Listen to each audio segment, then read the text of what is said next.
बिस्मिल्लाहिर्रहमानिर्रहीम। अस्सलाम वालेकुम। आज मैं बहुत मजेदार बीफ रोस्ट बनाना सिखाऊंगी और बकरा ईद भी आने वाली है और गोश्त भी काफी होता है, तो इस रेसिपी को आप जरूर ट्राई कीजिएगा। और ये ऐसा रोस्ट होगा कि अगर आप इसे बगैर सॉस के बनाना चाहते हैं तो आप इसे रोस्ट की फॉर्म में भी सर्व कर सकेंगे और इसे आप बहुत सारी डिफरेंट वैरायटी में भी कर सकेंगे। आप इसे सैंडविचेस में डाल सकते हैं, इसके रैप्स बना सकते हैं, या फिर आप इसे बनाकर रख लें और इसे काट कर पिज्जा की टॉपिंग के तौर पर भी यूज कर सकते हैं। तो बीफ रोस्ट बनाने के लिए आप एक अच्छा सा साफ और रूखा गोश्त का पीस ले लीजिए जो कि 1 किलो का हो, और मेरे पास यहाँ 2 टुकड़ों में है। आप कोशिश कीजिएगा कि एक ही अच्छा सा पीस ले लीजिएगा। और इसको मैरिनेट करने के लिए वूस्टर सॉस 2 टेबलस्पून, सिरका 2 टेबलस्पून और फ्रेश कुटी हुई काली मिर्चें 1 टीस्पून। और काली मिर्चों का पाउडर ना डालिएगा क्योंकि काली मिर्चों के पाउडर से ये जरा ब्लैकिश की तरफ आ जाएगा।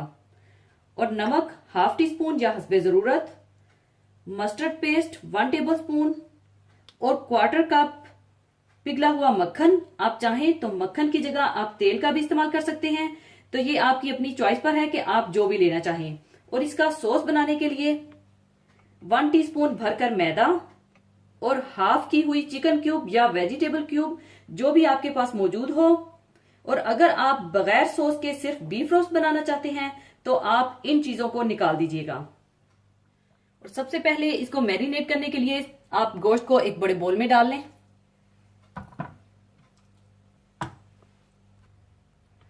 इसमें आप काली मिर्चें, नमक, सिरका, वूस्टर सॉस, मस्टर्ड पेस्ट और पिघला हुआ मक्खन डालकर अच्छी तरह से मैरिनेट कर लें।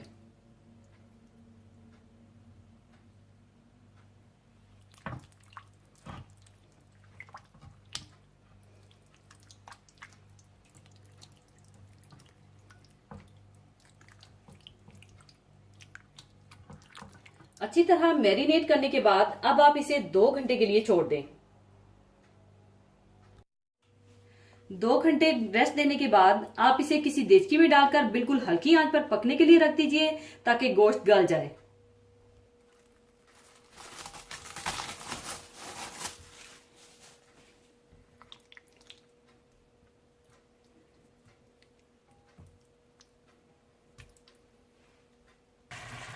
और इसमें आपने पानी नहीं डालना और हल्की आंच पर छोड़ने से इसका अपना पानी काफी निकलेगा।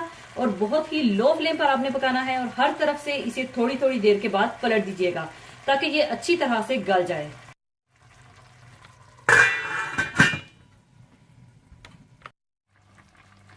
इसी तरह से आप दोनों साइडों से अच्छी तरह से पका लीजिए कि जब तक ये अच्छी तरह से गल ना जाए।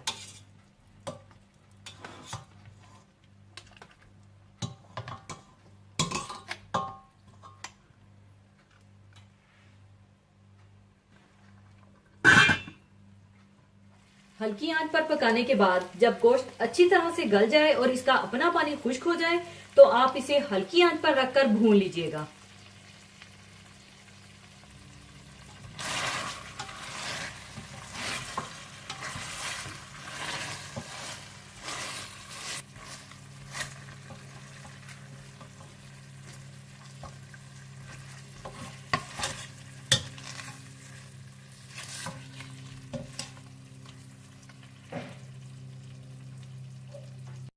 और जब ये अच्छा सा भुन जाए तो आप इसे निकाल कर साइड पर रख दें।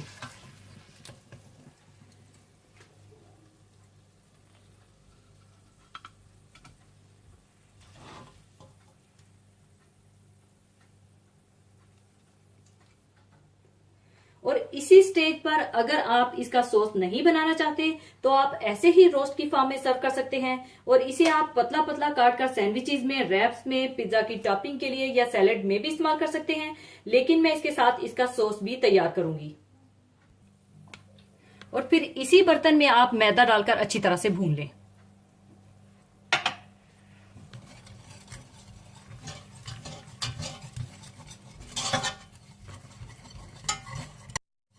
और साथ ही आप चिकन क्यूब या वेजिटेबल क्यूब भी डाल दें और साथ ही आप पानी भी डाल दें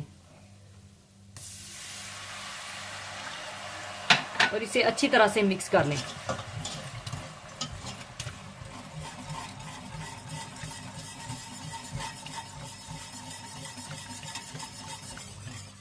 और जितना आप सॉस को थिक रखना चाहते हैं उतना पानी डाल लीजिएगा और मैं तकरीबन 1.5 कप पानी डाल रही हूं।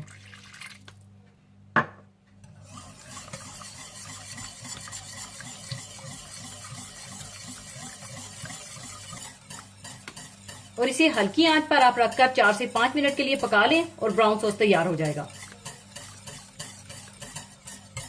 और इसमें आपको और कुछ भी डालने की जरूरत नहीं है क्योंकि इसमें पहले से ही सीजनिंग मौजूद है और बड़ा अच्छा सा ये मजेदार ब्राउन सॉस बन जाएगा। लीजिए, बीफ रोस्ट तैयार है। इसे आप फ्रेंच फ्राइज के साथ और बॉइल्ड वेजिटेबल के साथ सर्व कीजिएगा और आप चाहें तो इस तरह काट कर भी सर्व कर सकते हैं, जिस तरह के अभी मैं आपको काट कर दिखाऊंगी।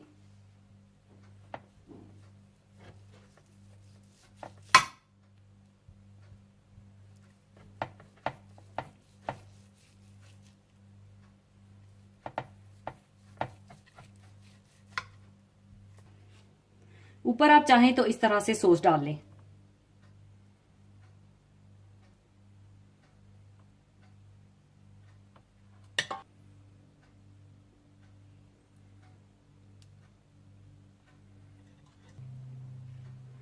लीजिए, बीफ रोस्ट तैयार है। जरूर बनाइएगा। और जाने से पहले एक हदीसे पाक शेयर करना चाहूंगी। हदीसे पाक इस तरह से है, आप सल्लल्लाहु अलैहि वसल्लम ने ईद के दिन खुतबा देते हुए फरमाया कि पहला काम जो हम आज के दिन यानी ईद उल अजहा में करते हैं ये है कि पहले हम नमाज पढ़ें, फिर वापस आकर कुर्बानी करें। जिसने इस तरह किया वो हमारे तरीके पर चला। इसी के साथ मैं आपसे इजाजत चाहूंगी। अपना बहुत ख्याल रखिएगा, दुआओं में याद रखिएगा। अल्लाह हाफिज।